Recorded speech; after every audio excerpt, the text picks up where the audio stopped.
Hey guys, Bill Parisi, founder of the Parisi Speed School. I am here with Dr. Damian Martins from Atlantic Sports Health of Atlantic Health Systems, and we're finishing up our conversation on concussions today. And this is a really hot topic, and you gave some great insight on our previous segment, Damian. And I want to talk a little bit more about some of the testing, prevention, some of the things you've seen recently, the research. What's the latest? Great question, Bill. Obviously, we spent a lot of time earlier talking about signs and symptoms of a concussion and what we want the parents and athletes to be aware of. But it is very important that we talk about the testing. There are a lot of different tests out there. Some are good, some are not. And so what we've done at Atlantic Sports Health is really scoured the research and found the best tests that we think have the most evidence behind them. We're currently doing a PCS, or a post-concussive symptom checklist, which allows us to understand the symptoms that athletes are having. We also use the SCAT-3, which gives us some cognitive testing to make sure the brain is functioning properly, memory, concentration, and delayed recall. And the third component is the balance test, where we see how the vestibular system is working and how the kid's balance is doing. We also are looking at the vestibular and eye function, which is very important as well. So those are some of the tests that we're using.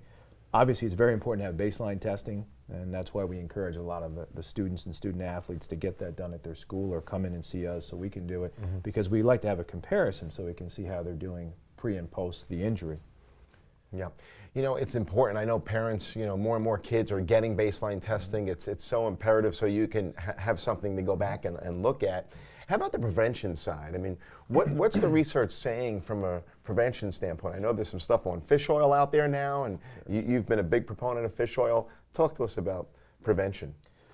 Well, obviously that's sort of the holy grail in concussion, and a lot of big companies have spent a lot of money trying to figure out if there's a helmet or a neck strap or a mouth guard that seems to be effective. And at least as of today, there doesn't seem to be any definitive research showing that it's effective.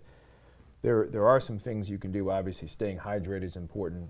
Being positionally aware, as you know, to know what's going on in the field is important.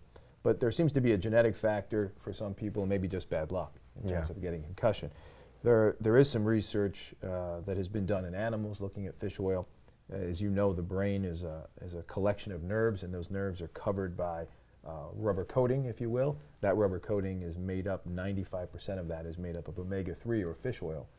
And so a lot of the animal research has shown that it decreases the nerve damage after concussion and may have a preventative effect. So for our athletes that are at high risk or have had multiple concussions, we do recommend they try over-the-counter or prescription fish oil.